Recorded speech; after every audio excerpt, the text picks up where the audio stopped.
Model 2005, kulay gray.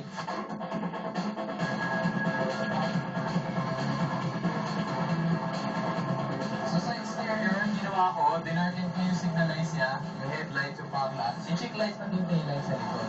Para medyo unique yung look ng kotse. Sinalita ko rin yung mounts niya para mag-improve yung handling niya at the same time. So, ang car ko parang extension nga ng personality ko. So, ang whole theme ng car ko is nice, simple, and classy. The same as me. Like, kasi iba ang hilig ko na songs, jazz, classical, gano'n.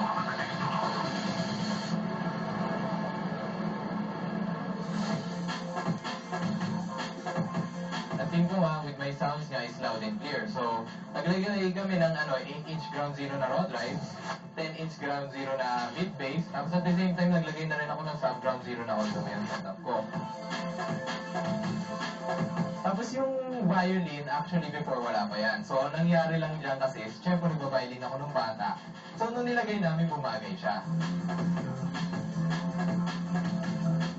Naglagay ako ng PS2 sa loob, tapos may beverage holder siya at saka glass holder. At the same time, yun nga, may 4 monitors rin siya sa loob. Para kompleto talaga yung experience nila. At very entertaining talaga sa car. Ewan ko lang kung mainit pa sila, di ba?